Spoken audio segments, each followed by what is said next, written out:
भगवान श्री राम जब रावण को मार करके वापस अयोध्या आने लगे तो हनुमान जी ने चरणों में निवेदन किया कि नाथ, दंडकारण्य वन के संत आपकी प्रतीक्षा कर रहे हैं, आप दर्शन देवे चलो। राम जी बोले हम पे समय नहीं है हनुमान जी, हमको कैसे भी करके अयोध्या पहुंचना है, नहीं तो भरत लाल जी 14 वर्ष की प्रतीक्षा उनकी पूर्ण हो जाएगी, वो हमको जीवित नहीं मिलेंगे यदि हम जल्दी से जल्दी नहीं पहुंचे तो। हनुमान जी बोले वहां तो एक भरत है पर यहां तो लाखों भरत हैं, इनको कहा हुए को। बहुत ध्यान से सुनियो भैया। राम जी बोले आप बताओ। बोले कि आप आज्ञा करो, जैसी आज्ञा करेंगे वो मैं संदेश पहुंचा दूंगा। राम जी बोले आप एक काम करो, सब जो संत हैं उन सबन से बोल दो अभी मैं इतनी शीघ्रता में हूं कि अगर मैं गयो भी तो केवल विमान से दर्शन दे सकूं, उनसे मिल नहीं पाऊंगा। आप सब संतन से मेरी हाथ जोड़ के प्रार्थना कर दो, वे प्रतीक्षा करें और चिंतन करें और मेरो निर्ध्यासन करें। अगले युग में मैं श्री कृष्ण के रूप में पधारूंगा और वही समय ये जितने भी संत मेरे दर्शन से वंचित रह गए ये सब संत ही ब्रज की गोपी बन करके आएंगे। अभी तो केवल मेरे दर्शन को सुख ले पाएंगे, लेकिन द्वापर में जब मैं कृष्ण बन के आऊंगा तो जैसे प्रियतमा अपने प्रियतम के संग रहे, अंग संग करे, अपने प्रियतम के संग ही नाचे, वही के संग बैठे, वही सो बात करे, वाकु वही भाव सो देखे, वैसा अनुभव इन सबन को है पाएगो। तो आप मेरी तरफ से जाके इन सबन से प्रार्थना कर दो कि ये सब और चिंतन प्रगाढ़ करें और प्रतीक्षा करें। मैं द्वापर में निश्चित स्वीकार करूंगा। बंधुओं, हनुमान जी ने जाकर के सब संतन से हाथ जोड़ के कही आप सबको एक युग प्रतीक्षा करनी है, अगले युग में ठाकुर जी श्री कृष्ण बन करके आएंगे और उन्हीं की कृपा से आप सब ब्रज की गोपी बन के आओगे। और ठाकुर जी के जन्म हेतु ही उनको देखते ही आप सबके चित्त में सहजा प्रेम प्रकट हो जाएगा। आप सबन को यह स्मृति आ जाएगी कि आप पूर्व जन्म के संत कब से प्रतीक्षा कर रहे हैं। संत जन बोले हनुमंत लाल जी द्वापर में आप आओगे, हम आपके भरोसे ये स्वीकार तो कर लेंगे कि इस जन्म में ठाकुर जी नहीं मिल रहे, अगले युग में मिलेंगे, पर द्वापर में आप आओगे मिलवावे, क्योंकि आप ही बिचौलिया हो हमारे। हनुमान जी महाराज बोले लीला क्रम में तो मैं नहीं हूं, पर ठाकुर जी से प्रार्थना करूंगा कछु भाव बन पाए हो तो संत जन बोले हम काय बात पे विश्वास करें, फिर आपकी कैसे विश्वास करें कि ठाकुर जी अगले युग में मिलेंगे। हनुमान जी बोले आप निश्चिंत रहो, विश्वास करो, मैं आऊंगा, कैसे भी आऊंगा और आपको मिलवा के जाऊंगा ठाकुर जी से। ये बात है गई, हनुमान जी चले गए। अब यहां राम जी जब लौट करके अयोध्या आ गए, राज्याभिषेक है गए और राज्य पदवी पर विराजमान है गए। राम जी ने सबको उपहार दिए, पर हनुमान जी के योग्य कोई उपहार नहीं था। तब राम जी ने भरत जी से पूछी, बोले कि सुनो, हनुमान जी ने हमारी इतनी सहायता करी, इनके योग्य कोई वस्तु मिल ही नहीं रही देने को, क्या करें। भरत जी महाराज बोले भगवान मैं जब जब संशय में गया ना, तब तब आपकी पादुकाओं ने मुझको उत्तर दिया, मैं प्रार्थना करके आपको बताऊं। और श्री भरतलाल जी ने प्रार्थना करके श्री राम जी से जाकर के कही, भ्राता श्री हमारी बात सुनो, आपने श्री हनुमंत लाल जी से आज्ञा करी कि जितने दंडकारण्य वन के संत बच गए दर्शन से वे सब प्रतीक्षा करें, अगले युग में आप कृष्ण बन करके आएंगे, वे सब गोपी बन करके आएंगे और आप उनके संग रास विहार करेंगे। राम जी बोले हाँ मैंने कही तो है। बोले हनुमान जी ने जब ये बात जाकर के संतन के मध्य रखी तो संतन ने उनसे प्रार्थना करी कि आप कृष्ण लीला में आएंगे। तो हनुमान जी संकोच में आ गए। तो हे नाथ, आप से प्रार्थना है, आप जब श्री कृष्ण रूप धारण करेंगे तो इन ब्रज गोपीन को अपने चरणाश्रित करने के लिए जो माध्यम आप चुनेंगे वो माध्यम श्री हनुमान जी ही होंगे, और वे हनुमान जी ही आपके साथ पूरी लीला को विस्तारित करेंगे। भगवान श्री राम जी बोले जो आज्ञा। जैसी आज्ञा। और जब ठाकुर जी कृष्ण स्वरूप में प्रकट भये तो भगवान की जो वंशी है वाकु महादेव को स्वरूप मानो जाए। कई बार ऐसे भाव कहे जाएं कि वे महादेव ही हैं, और महादेव के ही रुद्र रूपों में एक श्री हनुमान जी हैं। तो श्री हनुमान जी गोपनीय रूप से भगवान श्री कृष्ण की वंशी बनकर के ठाकुर जी के संग विचरण कर रहे हैं। और जैसे ही महाराज को समय आयो, शरद पूर्णिमा प्रकट भई, ठाकुर जी ने जैसे ही अधर पर वंशी धारण करी, कोमल छिद्रन से वाक्य कोमल उंगली से छिद्रन को आच्छादित करके जैसे ही प्राण पिरोए हैं वंशी में। आज वंशी बज तो रही है धुन में, लेकिन आज साक्षात श्री हनुमान जी महाराज शब्द बन करके जा रहे हैं और जाकर के एक एक गोपी के हृदय को चेतित कर रहे हैं। अरे देखो मैं आ गया हूं, तुम दंडकारन वन के संत हो, तब से प्रतीक्षा कर रहे हो। देखो वही श्री राम कृष्ण रूप धारण करके आए हैं और आपको पुकार रहे हैं। आप तुरंत चलो उनके पास, मिलवे को समय आ गया है। बड़े दिना से आपकी प्रतीक्षा आई, आज वो प्रतीक्षा पूर्ण भई है। जैसे श्री हनुमान जी महाराज वेणु के रव से गोपीन के कान में जा जा करके संदेश दे रहे हैं, तो गोपियां विचार भी नहीं कर रही हैं कि हम जिस कार्य में हैं उस कार्य को पूर्ण तो करें। अरे प्रतीक्षा इतनी लंबी है, एक युग से प्रतीक्षा कर रही हैं। हनुमान जी ने जाकर के जब वह स्वर कानन में कहे हैं, तो सब गोपीन ने विचार किया कि अब व्यवस्थित है करके जावे की बात नहीं होनी चाहिए कि कोई कार्य संभाल करके तब दौड़े। जैसी अवस्था में वैसी दौड़ो। एक भाव से ठाकुर जी की जो वंशी है वो श्री हनुमान जी है। हनुमान जी जा जा करके सब गोपीन को चेता रहे हैं, अरे कहां सो रही हो तुम पूर्व जन्म की वह संत हो जो ठाकुर जी को दर्शन नहीं कर पाए, चलो ठाकुर जी के राज बिहार में। और सब गोपियां दौड़ी ठाकुर जी से मिलवे के लिए। शुकाचार्य जी वर्णन करें अद्भुत। अस्त व्यस्त दौड़ रही हैं। कोई ने एक आंख में काजर लगाए और दूसरी में लगा रही है, तभी कान में वेणु रव जाके कह रहा हो, अरे चल गोपी तू श्रृंगार कर रही है, वहां सबरी गोपी पहुंच गई। तो एक आंख में काजल लगा के दौड़ी है, दूसरी में काजर लगाया हुई नहीं। कोई सखी ने टोक दी, अरे तैने एक ही आंख में काजर लगाया, दूसरी में तो लगाया।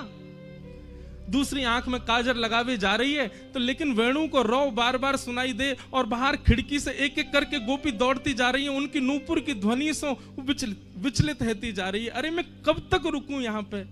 धैर्य चाहिए काजर लगावे को, और मेरो मन धैर्य धरना रहे हो। पूरा काजर लियो, हाथ में लेप के पूरे मुंह पे ही लगा लियो, दौड़ी। एक सखी बोली, अब तो और बुरा करी आई, एक आंख में काजर लगाया वैसी आ जाती, पूरे मुंह पे काई को पोती आई। तू नहीं जाने कन्हैया स्वरूप थोड़ी देखे। कन्हैया यदि स्वरूप देखतो तो ब्रजमंडल में सबसे सुंदर बन के आई पूतना। कन्हैया ने देखी भी नहीं, और अगर स्वरूप देख भी ले तो कहा भयो रास बिहार में कन्हैया उकारो और मैं उकारी, दोनों बढ़िया लगेंगे। ऐसी जाऊंगी मैं तो। कोई गोपी ने अपने केश काटे, आधे केशन में ही दौड़ रही है। कोई गोपी ने अस्त व्यस्त वस्त्र पहने, वही में दौड़ रही है। कहने को अभिप्राय कहा है, भैया जादना चित्त में चेतना के रूप में ठाकुर जी अनुभूति करा दें कि हाँ बुला रहे हैं। वास्तव में विचार मत करो कि या को व्यवस्थित करके हम जाएं, जैसे हो वैसे ही ठाकुर जी की तरफ दौड़ चलो। वृंदावन जानो है तो 4 बार सोचेंगे, ये काम है जाए, ये व्यवस्थित है जाए, या कोई व्यवस्था कर दें, ये और ने ठीक है जाए, फिर जाएंगे। अरे जा अवस्था में हो वही में दौड़ चलो। वृंदावन के काजे सुसज्जित और व्यवस्थित है की आवश्यकता नहीं है। गोपियां सब दौड़ी, कई प्रकार बताए। शुकाचार्य जी के भाव से परीक्षित जी के मन में एक संशय आ गया।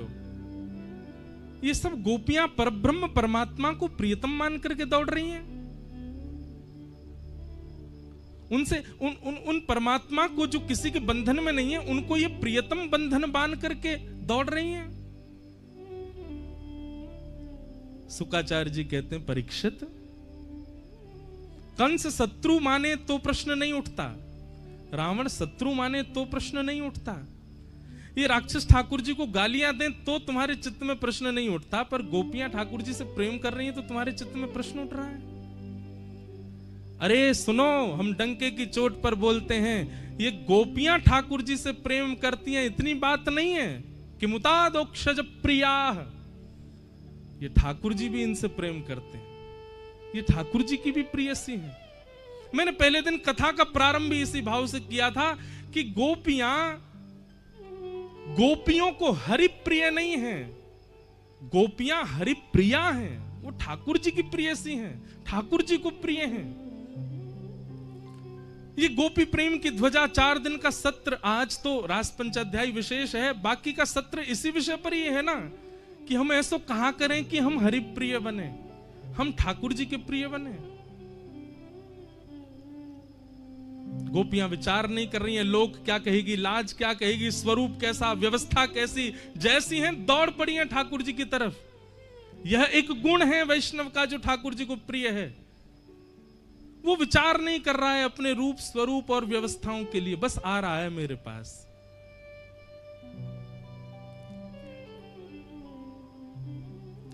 सब गोपियां आ गई, ठाकुर जी सामने खड़े हैं, वेणु अचानक से रोक देते हैं। स्वागतम वो महाभाग प्रियम किम करवाणि ब्रजस्या नामयं कश्चित् ब्रूता गमन कारणम्। सब गोपियों से ठाकुर जी कहते हैं अपने आने का कारण बताओ। पहले तो कही स्वागत स्वागत, आप सबका बहुत बहुत स्वागत, और अचानक ठाकुर जी कहते हैं अपने आवे को कारण बताओ।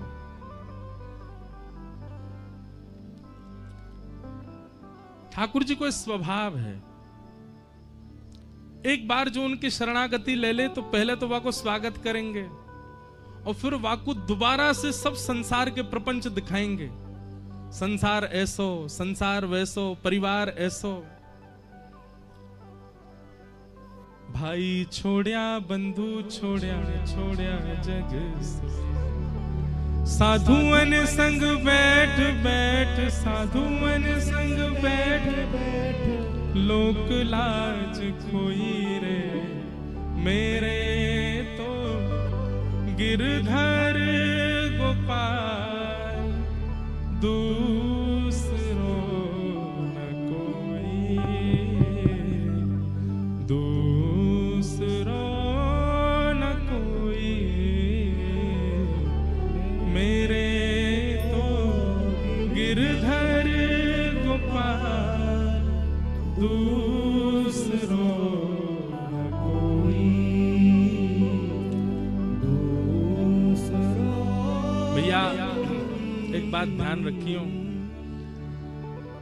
ठाकुर जी की शरणागति लोगे तो छुड़वाएंगे तो बहुत कछु, सब छुड़वाए देंगे। और उनको छूटवे को यदि आपको बहुत गम है रहे हो कि मेरो ये छूट गयो, मेरो वो छूट गयो, मेरो काम छूट गयो, मेरो धंधो छूट गयो, मेरो परिवार छूट गयो, तो फिर मत आओ यार राह पे।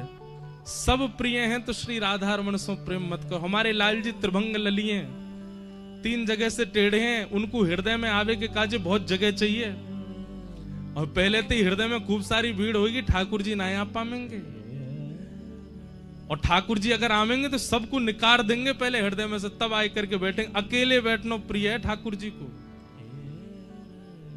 और सब छूटवे को यदि गम यदि चित्त में है तो क्षमा भैया, ठाकुर जी की शरण में मत आओ। ये बात तो निश्चित है कि ठाकुर जी सब छुड़वाए देंगे। सब गोपियां आ गईं और आकर के ठाकुर जी कह रहे हैं ब्रूतागमन, अपने आने का कारण बताओ। और यहां ठाकुर जी ने पातिव्रत धर्म के बड़े नियम बताए।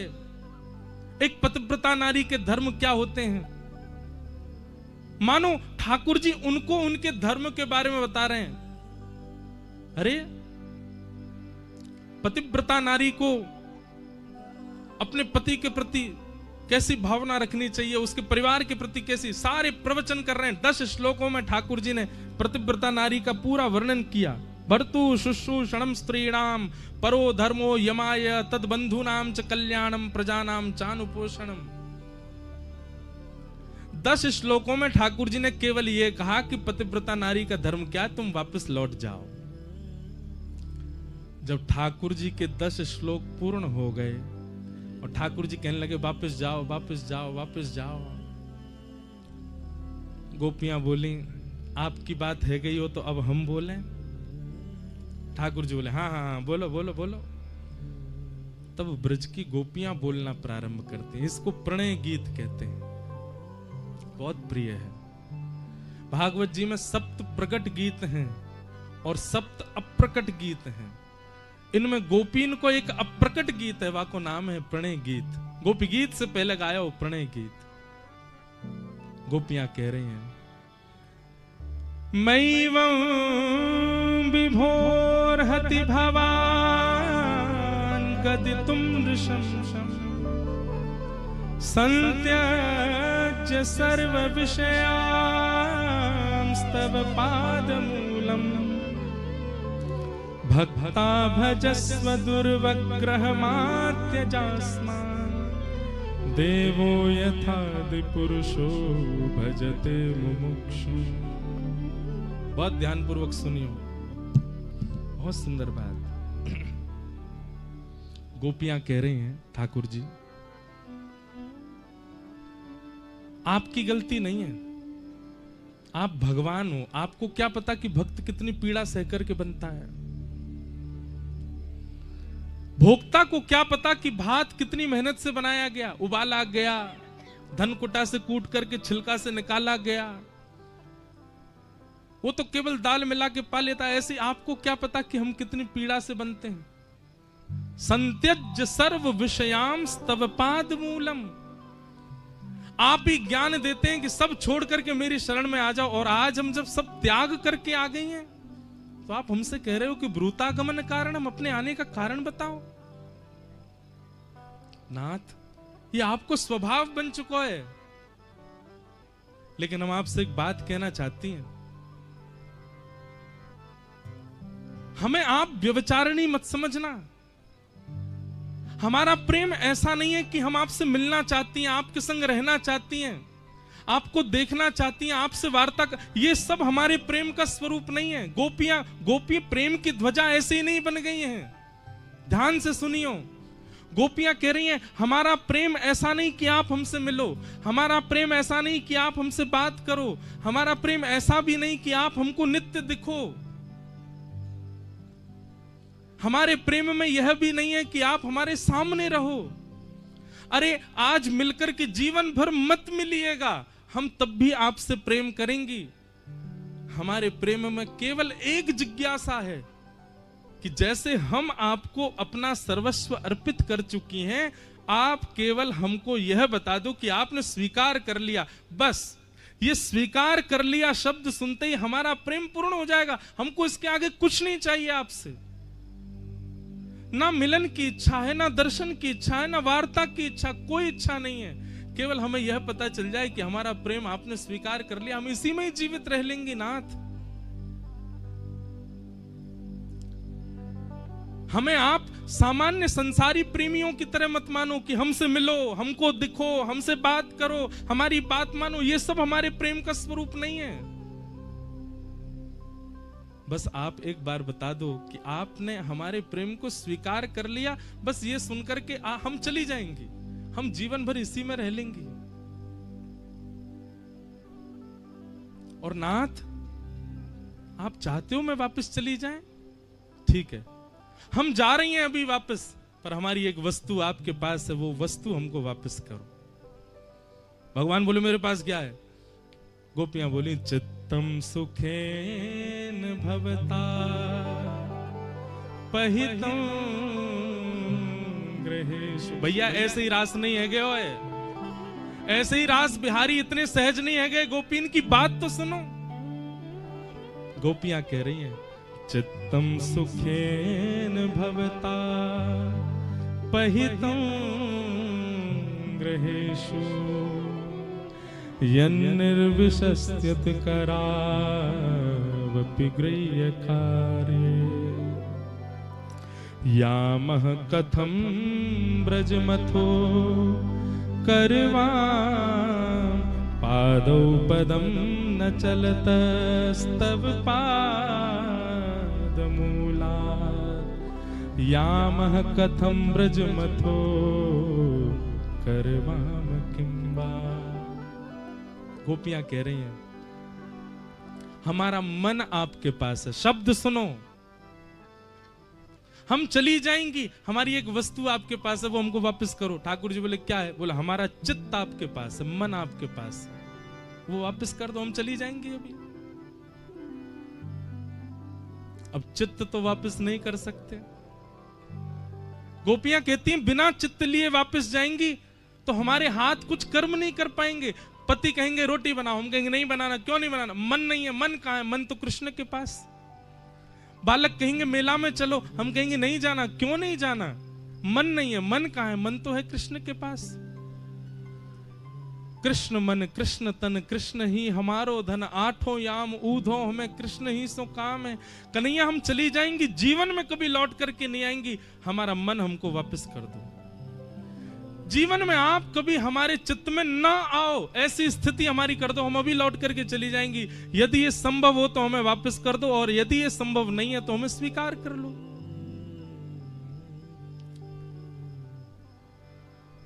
यह बात सुनते ही ठाकुर जी नेक सहम गए। बोले भैया मन कैसे वापस करूं? मन वापस ना किया जा सके। एक बार जाको ठाकुर जी में मन लग गयो, वाको ठाकुर जी मन वापस कर ही ना सके। वो जीवन भर के लिए फिर ठाकुर जी को है के ही रहेगो। चाहे भाई कितने भी विषय दे दो, कितने भी विषाद दे दो, कितने भी संसार दे दो, एक बार मन ठाकुर जी की तरफ मुड़ गयो, वो मन हट ही ना सके। और क्षमा करियो, एक बार ठाकुर जी में लग के मन हट गयो तो ये बात निश्चित है कि मन लगा ही नहीं था। मन लगो ही ना हो। मन लगो होगा, ठाकुर जी ने स्वीकार नहीं किया। गोपियां सब ठाकुर जी से कहती हमारा चित्त दे दो। ठाकुर जी सब बात सुन करके बोले अरे गोपियों, तुम्हारी यह बात सुन करके तुम्हें बड़ो प्रसन्न है गयो। आप सबन ने अपनो चित्त मुंह को दे दियो है। वास्तव में ठाकुर जी परीक्षा ले रहे हैं, गोपीन की परीक्षा ले रहे हैं कि वास्तव में ये योग्य बनी है कि नहीं।